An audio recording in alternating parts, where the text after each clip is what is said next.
Hello, friends. Today we have a very unique guest and unique topic because we are going to be discussing Africa and especially its relationship to Russia and its future with an author who has written a ton of books, an absolute ton of books that are actually available. The nice part about being an author in Africa is for now, you're still allowed to have your books on Amazon and Google and all that. Femi, thank you very much for being here today. I should be grateful to you for inviting me. Thank you very much. All right. Well, first, a big question for you today. I've got kind of a list today because I want to not forget. It's related to my channel. You know, this channel is called Tim Kirby Russia, and Yes. we call it that for a reason. So, according to Russian intellectuals in the media, they've said the war in Ukraine has brought about a multipolar world. And this is, a very big thing and why there's so many changes happening in Africa. So is it true that the war in Ukraine and the Russia has essentially changed the entire dynamic of things happening in Africa, that that's the reason why the French are being kicked out of their former colonies? Or is Russia kind of, let's just say, weaving a big myth about itself to seem inflating its own self-importance? There we go. I think it has to be considered in several dimensions. We have to understand that Russia actually made a serious mistake after the dissolution of the Soviet Union.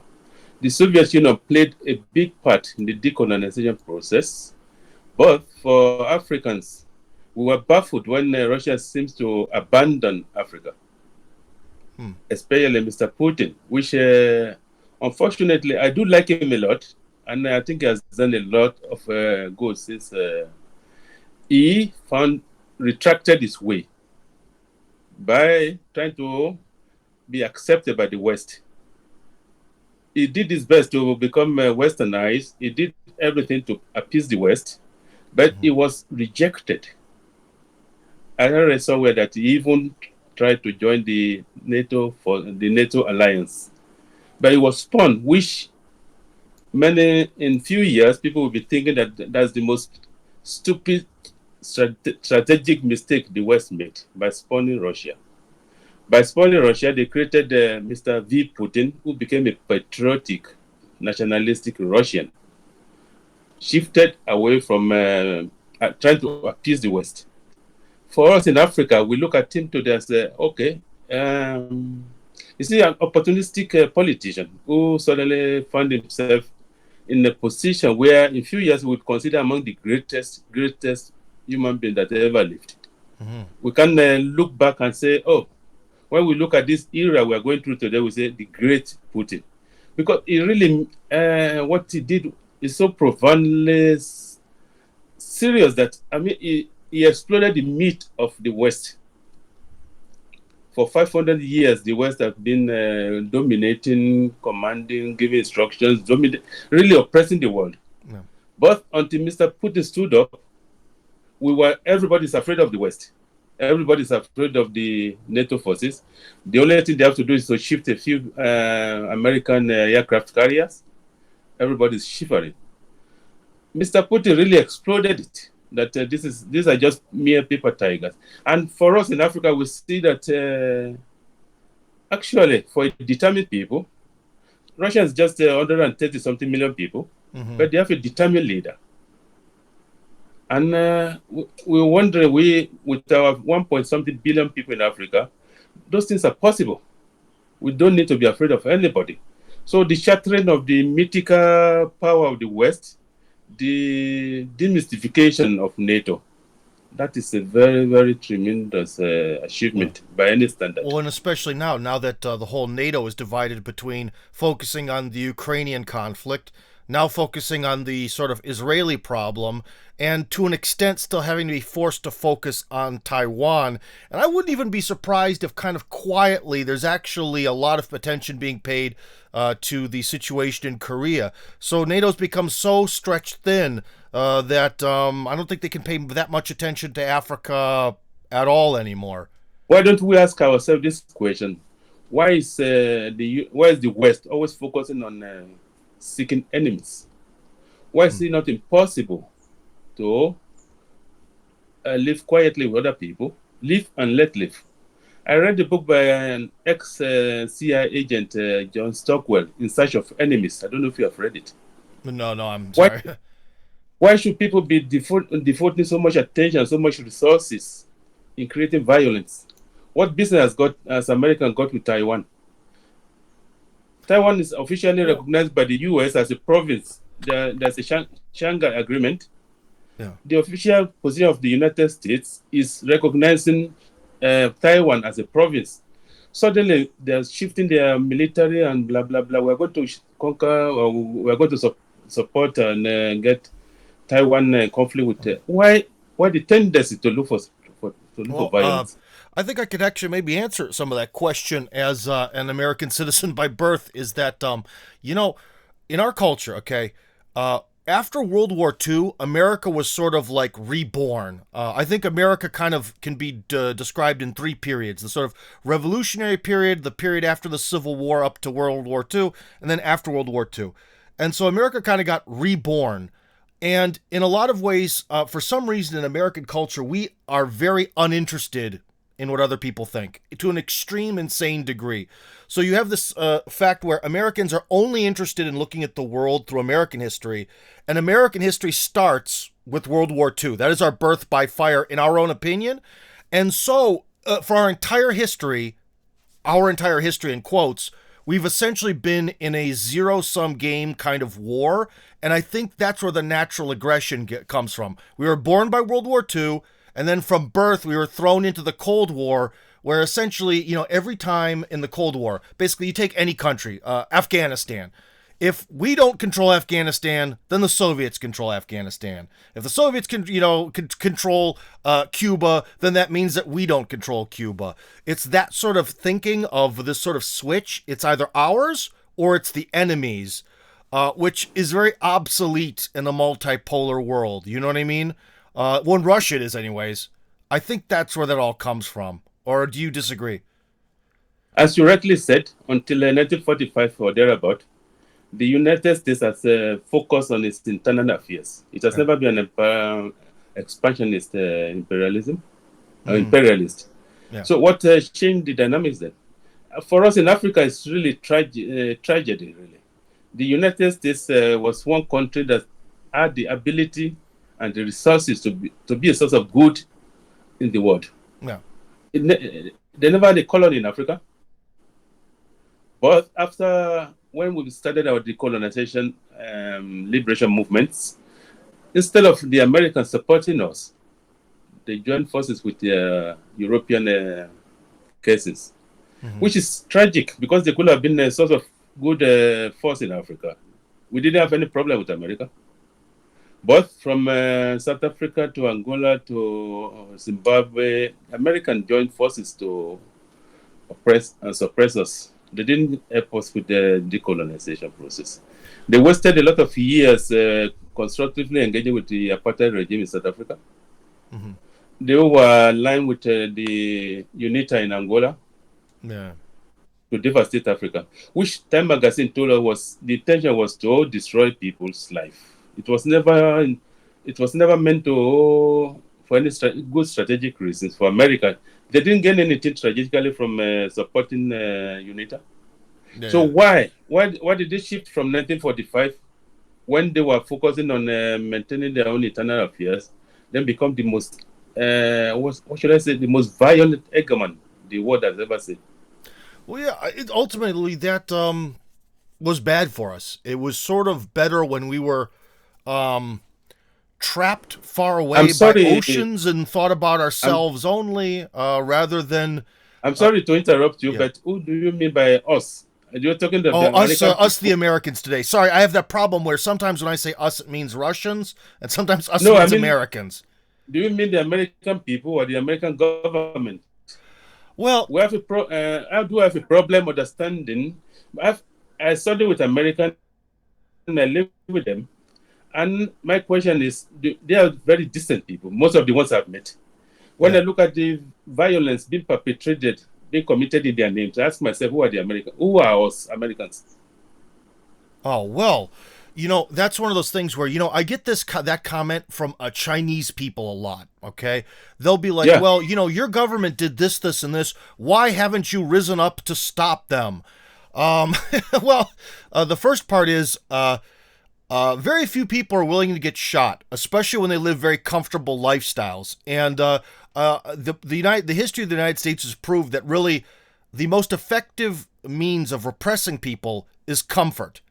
As long as people are comfortable, even if their comfort involves them being really dehumanized and having no political will and this, that, as long as they're kind of comfortable, they'll be fine with it, okay? So that's kind of issue number one with that.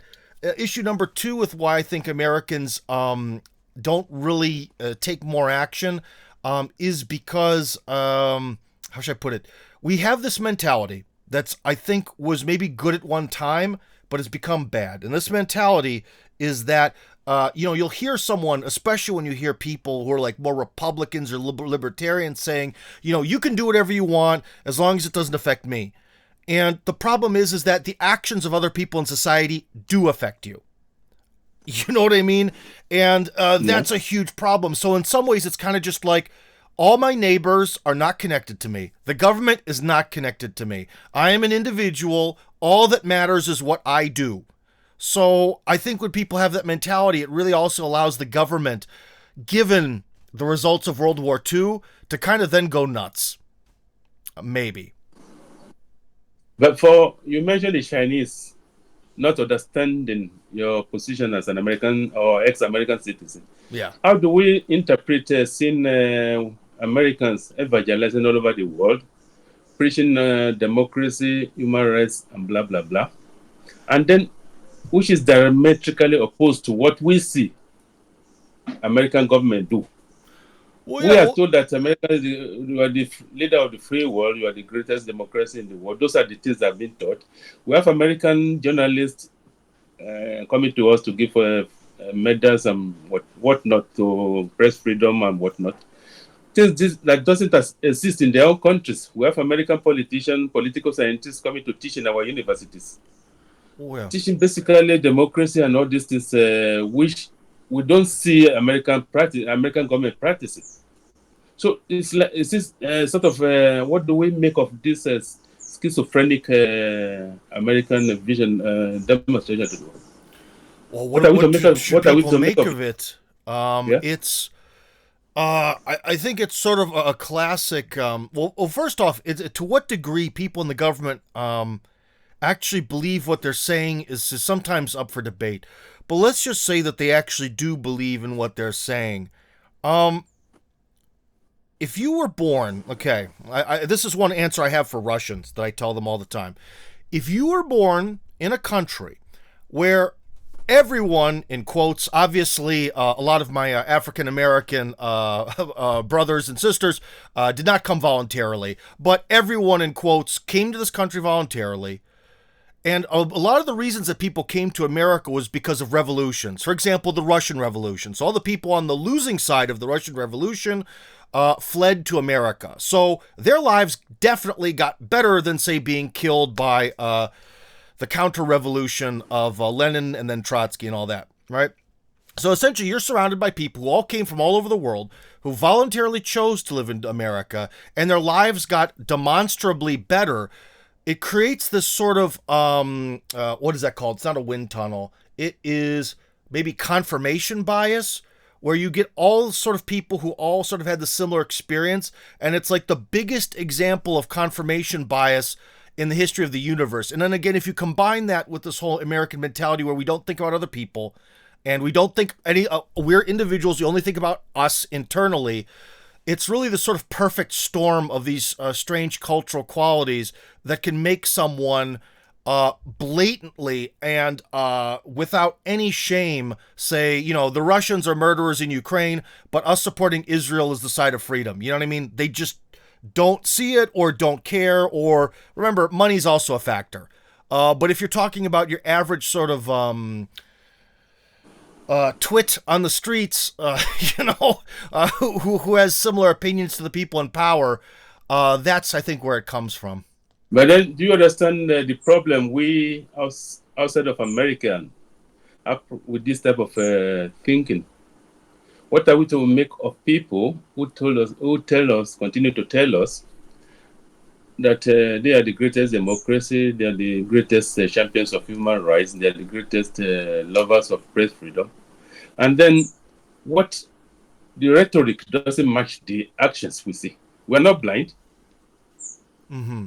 Well, I can tell you one thing. How do we Obviously, reconcile it? about the strategic way to deal with that is in psychology. People talk a lot about narcissism in our modern times, and I do think that there actually is a crisis of narcissism where, especially with the Western mentality that we were brought up in, you know, everyone is a special snowflake, everyone should love you for who you are and this stuff. And the narcissism crisis exists, but where am I going with this? When someone who's really narcissistic is confronted, like say they just think that they're the greatest business genius in the world, and their business falls apart, okay?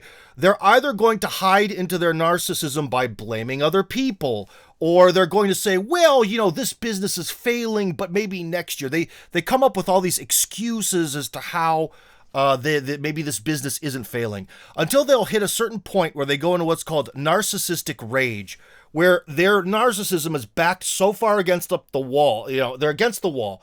Their mind can't think of any way to sort of defend themselves, and they sort of have like a mental breakdown. And to be honest, that's kind of the way that the rest of the world has to deal with this narcissistic attitude from Washington. A good example, although this doesn't include Washington, but the West is, I believe it was Macron himself when he was in Africa. I believe it was the Congo. I could be wrong. Democratic Republic of the Congo. And he was talking to, I think, their foreign minister. And their foreign minister laid out, we are not your colony. We are not going to do this. You've come here with bad intentions. He was pretty direct, but he could be even more direct about that. You know, the current president of the United States on video dozens, if not hundreds of times, including with a lot of accusations from now adult women, seems to be a child molester, or at least a child sniffer. Why does the rest of the world not bring that up? In your face, you know what I mean? Like, for example, and I tell Russians that, but the problem with Russians is they are always in wear their tie, be official, be polite, and when someone is narcissistic, if you are always polite and gracious towards them, they kind of suck that in. You see what I mean? They feed off that you're being essentially submissive to them, and then they act like garbage back towards you. So it's kind of a bit of a psychological game, but these people from Washington have to be forced into that narcissistic rage mode through being told the truth. I don't think I agree with you on that. Yeah. I don't think I agree with you on that. Then what do you think? You tell me. It is not the business of the Russians or the Chinese or the Africans to tell Americans how to run their lives. That's the business of the Americans. Well, that's not. No. That's not telling people how to run. That's not saying. They're going to live with it. Hold on. I didn't say that Russia should say in America you should do this. No. That's about resisting when the American side tells them what to do. It's not. No one needs to tell America what to do. No, that's different. Oh, okay. All right then. What I will. In most of my writings, I refer to the current crops of Western leaders as uneducated and uncultured. Yeah. Being cultured means that you respect the other person. You don't come to my house and give me lectures. It's just not done. It's not polite. It's not cultured. Okay? Yeah. We can agree to disagree, but once you come to my domain, my space, you have to respect it, which I don't see Western leaders capable of doing anymore, which is a tragedy, really. The colonial setup, the European setup in Africa, was maintained by leaders who are educated, who are cultured, who are sophisticated in their thinking. They knew that it was not correct, but they were able to manipulate using diplomacy to maintain themselves as the top dog. What happened when we have leaders like Macron or Scott or Sunak? Mm-hmm. These are purely uneducated at every level. These are imbeciles, really. What qualifications do they bring to the table? Oh, well, then the question is, how did they get in power? What do you think? How did they bring to the table for them to give lectures to other people. No. I don't see Macron as an intellectually enlightened person. The same with Scott, the same with Sunak. Well, when they come with the arrogance and they come to Africa and talking down to people, this is not in 15th century. Well, yeah, it is ridiculous, and trust me, from the Russian perspective, you know, you guys in Africa, you might not believe this, but people in Russia get spoken to by America in exactly the same way. We get the same treatment. So despite the fact that there's a lot of snow on the ground right now, Russia is very deeply in the global south in a lot of ways, especially in terms of how Washington sees it. But my sort of big question, the question a lot of people have then is, I can agree with you that many of our leaders are uncultured, or people like, I think, Donald Trump, specifically when he's on camera, he talks in the most basic, dumb way to relay a basic, dumb message to the populace. Then when he's sort of off camera, he acts very differently. So I don't know. How do these people get selected is the main question, and as I think is the real mystery. How do they climb the party lines? And, well, with Trump, that's a little more obvious. He was an extremely famous billionaire. But with the rest of them, where do they come from? I think that's a very interesting question. I would like to know where they come from. I mean, when Margaret Thatcher was in power, you may or may not agree with her policies. When D'Estaing in France was there, you may or may not agree with his policy. But these are people you can respect, because you think that they know what they are doing. Yeah, you think that they grow from the system. They have the education and the sophistication to deal with the world. They don't talk down to people. They didn't in their time. But now you have these imbeciles from a financial background and all those bullshit degrees coming and becoming arrogant, talking down to people. I mean, this is just not acceptable. No. I'm glad that the Africans are rolling back and telling them to go and stop it. Well, the question I wanted to definitely ask you, now that we're getting back to on sort of the topic of what Africans should do, in your book, Africa, It Shall Be Well, you propose a lot of solutions for the problems in Africa. And I get that this is a big question, but I hope you've still got some time here. So what do you actually believe are the real sort of problems that are in Africa? Because remember, as someone who grew up in the United States, all right, when we're shown Africa, we are just shown like people who are almost tribal and desperate poverty. If someone takes 5 minutes to look at a Google Earth map, you can take a little tour of cities. You look around Rwanda, that is not the case. You look around South Africa, that is not the case, and so on and so forth. So what are the actual real problems in Africa, and what are the solutions?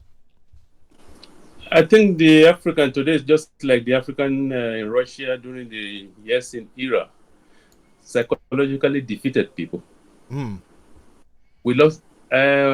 Fortunately for Russia, they got Putin to rescue them. I mean, there's really nothing mystique about the West. They conquer the world, but the conquering physical spaces and all those things are different things. But conquering the minds of the people, that is what they did to Africa. They psychologically defeated our minds. So for Africa to rise, we have to battle the minds. That there's really nothing extraordinary about Europe or West or America or whatever. They are human beings. They've got the same one as we do in Africa. But then when you have people who have conquered your mind, you are always sucking up to them. Why should somebody come from Europe or West and you want my gold? You brought some fancy papers you call currency. You took my physical gold and gave me some fancy paper, which you printed, backed by nothing. Those are the things Africans should be asking themselves. And until we can do something that's why some of us are writing to educate Africans that we should step out of this psychological defeatism, that we should try to look at ourselves. It took Putin about 20 years to rescue Russia, which means that it's doable. It took Chairman Mao and Deng Xiaoping about 30 years to rescue China. So these are problems that people have gone through, they overcome it. So these are positive images for Africa to deal with. We are down psychologically because we still have leaders who look up to the West, who suck up to them, accepting bullshit from them. Yeah. We don't have to. And so then is the question, is this a media thing? So how, again, how do people, especially, let's just say from the grassroots, or maybe people, let's just say in Africa, who might be able to get support from Russia and China or Iran or whoever, right? How do they make this? How do they change that psychology? Something that's so sort of deeply ingrained. How does it change? It's moving. If you look across the Sahel, almost the entire Sahel belt have rescued themselves from France's domination. Yeah. So it has to be gathering critical mass. So when the Ghanaian or the Nigerian look at what the people in the Sahel are doing, they start asking their leaders, why are we taking this nonsense from Europe when our cousins across the Sahel are rescuing themselves? So I hope the new crop of leaders in the Sahel will be more intelligent than those who went before them, especially in the defense and security structures. Because the West, they're not going to sleep and fold their arms. They're going to come after them. So the first thing they should try to do is to shore up their defenses and their security systems. Once they can do that, as Burkina Faso signed a contract with Russia to build an atomic reactor to generate electricity, they are going to be signing an agreement with China to process their resources in their own countries without shipping them in raw states. Those are positive developments. So we're not thinking of that the 2,000 years of history or the 500 years of domination can be wiped overnight. But now that the people are opening their eyes, they're seeing what is happening, they're seeing what is possible. Well, I would say, too, about what's possible, although, unfortunately, it took a lot of suffering to change, because what Putin was able to do, I think, was actually very much, again, this is something that's hard to speak about. I have to be kind of delicate here. Now, obviously, the over 10,000 people who were murdered by the Kiev regime in the Donbass before the war even started, right? Their deaths served to help that process of Russians breaking free of this mentality. Why? Because they could see their own people who speak their own language being murdered through the hypocrisy of the West, and all this stuff was very much sort of shoved in Russia's face. Because for Russians, you say you guys have 500 years of colonization. Well, when Peter I came back from Europe and forced Russia to Europeanize itself, it very much created 300 years of a similar sort of situation, although Russians more so did it to themselves. Someone could debate about the Russian Revolution, well, in the 90s they didn't. In the 90s there was plenty of help in the hating themselves, this culture of self-hatred. But anyways, unfortunately, it really took the nightmare tragedy of Kiev's anti-terrorist operation and the Maidan and all that to make the mental changes here. So unfortunately, we can't just say that Putin's a genius. He had a lot of help. Again, got to be delicate with my words here. That's a very dark, evil form of help, but it's the way it worked out. So, but unfortunately, nothing good happens unless it's a violent phase. If you look back at the Chinese Revolution, today we sit down admiring the Chinese. They didn't have it easy. Oh yeah, they were very determined and they lost a lot of people. They fought tenaciously. Yeah. They were lucky to have a patriotic and very principled leadership under Mao Zedong, who was bitterly criticized as murderer and whatever. But today we see what is possible. Well, yeah, it took them like 50 years before really what they were trying to do sort of hit its stride, and got going. So, yeah. That's what I'm trying to say, that in Africa, we shouldn't expect that the process would be easy or violent-free. But to reach this type of development, historically, you have to go through some processes, which unfortunately become violent. Because the anti-revolution, those who try to maintain the status quo, they are going to fight you back, which is what happened when the first president of Ghana tried to industrialize and try to build a country. He was betrayed by some people in collaboration with the CIA. And the first thing they did was to deindustrialize Ghana, including shipping the atomic reactor back to the US. Today, Ghana is struggling to get electricity. Oh. And these are the things that people don't realize. Oh, Africa, you are not capable of governing yourself, blah, blah, blah. They don't realize that the progressive leaders who tried to build Africa were killed by Western intelligence agencies. Huh. And do you think that the Western intelligence agencies are starting to kind of lose their grip on Africa, or can they kind of take out anyone who needs to be taken out? I don't know how they operate, but we only expect the emerging African leaders to be more intelligent about their security and their defense. And so, who, in your opinion, because you're someone who has, again, written multiple books about Africa, you're really someone who has a vision of the African future, which I'm naive about. Who are the real big players in Africa? Who are like the real people that are these like next generation of leaders that we've probably never even heard of in the rest of, the English-speaking world in the United States and Canada and all that? In terms of what, please? In terms of influence, the kind of people who could actually start these processes you're talking about, who could really, completely and ultimately change the mentality in Africa. Unfortunately for Africa, the big countries, Nigeria, Egypt, and South Africa, they're really not leading the charge, as I can put it.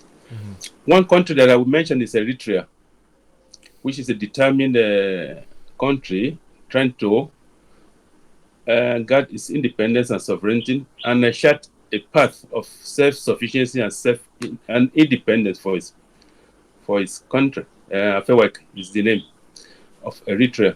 The other guy in Rwanda, who is always in the news, Paul Kagame, he's also, he has been positive, although he has his own dark side, which we're not going to go into here. But apart from those two, it's really difficult because the new guys in the Sahel, they are just trying to establish themselves. So it's difficult to judge where they are going. But the type of decisions and policy they are enacting, if they can continue, or if they are allowed to continue, will be very, very beneficial for the people. We have people most of the leaders we have, unfortunately, are fixated on, they were educated in the West. They are so fixated, they are still fixated on Western values or imposition of Western values on their own people, which is rather unfortunate. They can't think independently. They keep on looking to the West for inspiration. Taking IMF loans, selling their raw materials in raw state after 60 years of independence. Yeah. I'm going to beg for loans from IMF. Yep, those IMF loans. Those are the type of education they had in there. Those are the type of education they have. So for them, it's difficult to change their orientation. All right, and I was just kind of wondering, one last question, because I know you have a lot of life to live and more books to write. And speaking of your books, what kind of feedback do you get from, the English-speaking world, like from, Americans and Europeans, and well, who knows, maybe even people around the world? What is the sort of feedback from outsiders outside of Africa? How do they interpret your work? Mostly from the English, especially the Americans and the Western world, I should say. They are rather provincial. What I write should be in the public domain, because most of the books on Africa are actually in Western libraries. But they seem not to be interested in reading things from Africa, which was the problem I had when I lived in Europe. That they're so provincial, they're not interested in anything outside their space. And they come to Africa, spend a few weeks safari or whatever. And these are people who are called the experts on Africa. These are the people who are making analysis on the media. They get invited to speak on Africa after spend a few weeks in Africa. So they not only miseducate the people. I don't know what their intentions are. I think they create more confusion among their own population, Yeah. which is tragic because nobody understands with the type of misanalysis they are giving, the people are not getting the correct information about Africa, which I think is impacting the policies of the government. Yeah. They Well, keep on there's making the this same again mistakes. with this like sort of cultural superiority thing that happens in the West. I think it also creates this desire within a lot of Western people that they need to go out to the rest of the world and help people. And a lot of times that help is not exactly what people need, or it's based on flawed reasoning, because to be honest, the West actually isn't really helping itself very much. If you look at the way most of these governmental programs, this, that, and the other, work to supposedly help the population in general, they tend to be kind of massive failures. If you ask the average person, I think, well, what do you need to do to help people? It generally relates to kind of throwing money at problems, not really actually finding any solutions. So I think that could be part of the core of it. And again, it goes back to the narcissism. It's the, I'm in the West, so I can go to Africa or somewhere else and tell people what to do. Because even people, for example, I'm kind of someone who's semi-famous in terms of like Western people want to move to Russia, and you'd be maybe surprised how many Western people they'll tell me, Tim, I want to go to Russia because I have this business idea. And I'll be like, okay. And they really think that in Russia, like, it is still stuck in like the 1970s, that they're going to come here. Like, one person was like, I want to open a business for vending machines. There are vending every possible place where there could be a vending machine to make money in Moscow. There is one. Like, that market was saturated even before Putin came, I think. So it's like, I don't know, it's still, even people who even are willing to sort of leave the West and are curious about the rest of the world still see it as sort of like some kind of like Europeans on safari. Like, everything outside of Europe is wild and undeveloped and needs their wisdom. And like, if you come to Russia, it's very highly technologically developed. In fact, my one good friend and partner, who's an immigration lawyer, he said that the one thing that he really learned after all these years of helping Western people try to move to Russia is that they're all convinced that Russians are either technologically backwards or hate technology, which is like the opposite. People here are really religious, but they're also very pro-technology. So I think that's part of the thing. I think that you mentioned the tendency of Westerners to think of themselves as saviors. Yeah. If we look back at history, most of the help they've attempted to render to other people have been rather tragic consequences for the people.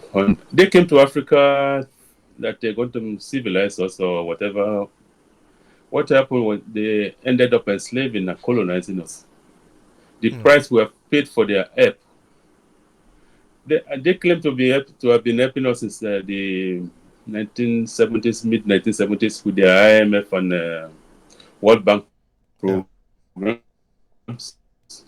Well, and that's also the idea of civilizing other people. They've impoverished economies. Well, I think that's nothing new. That actually really goes back to the Roman Empire, because it's hard for people today to understand. When I travel in Europe, yeah. I was going to say, it's hard for people to know this or understand this today.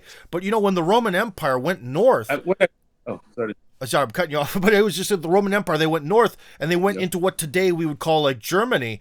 The people there were living in huts. They seemed primitive. And even then, the Romans, 2,000 years ago, justified a lot of their attacks on what would become Germany in sort of this necessity to civilize them or defend Rome against the horrible primitive barbarians who are anti-civil. So again, this whole idea that there's this central civility that can do good by killing people outside of it, that's not a new idea. That's 2,000 years old at the very least. But don't people in the West find it ridiculous? The root word of civilization is civil. How can you come and civilize people by killing them? Yeah, I don't know. It's one of those things where... Do they ask themselves those questions? Yeah.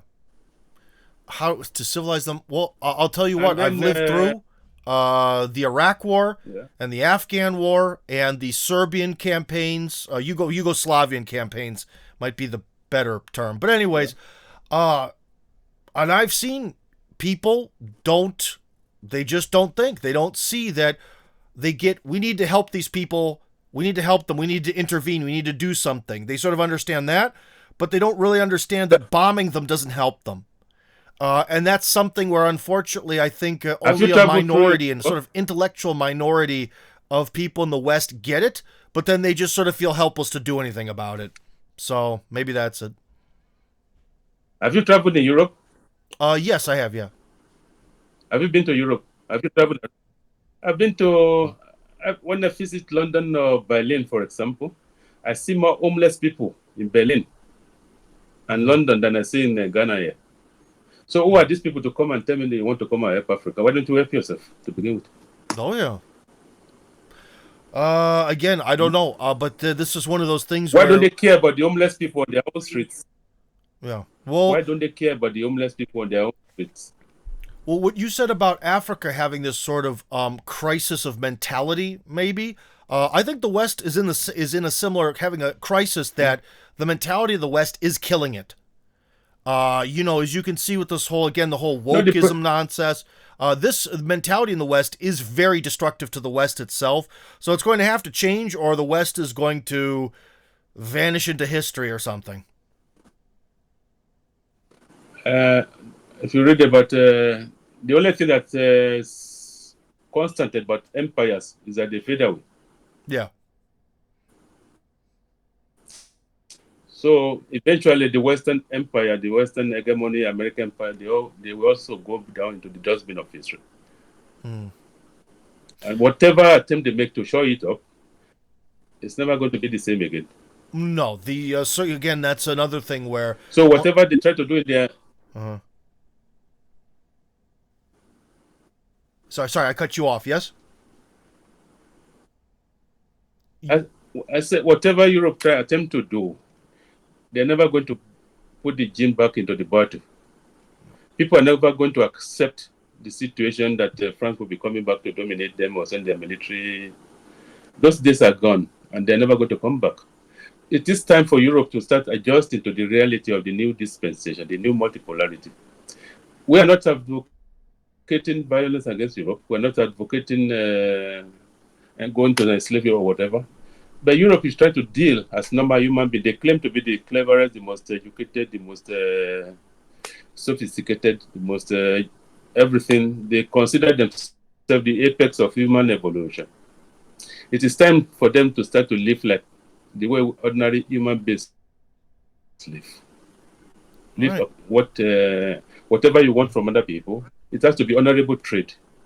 The era of sending your expeditionary forces to go and conquer land and steal resources, I don't think it's acceptable to most people anymore. No, it's for Europeans to start. It's for Europeans to start re-educating themselves that they have to start living like normal human beings. It might be difficult for them, but that's just the way it is going to be. And to be honest, thank goodness. Because ultimately, living like normal human beings is probably what's going to save the West from itself. Anyways, Femi, Akomolafe, if I said that correctly, thank you very much for being with us. And friends, if you enjoyed this video, you know the deal. Like and share it. And if you can, donate to my Boosty. Anyways, Tim Kirby Russia, signing out.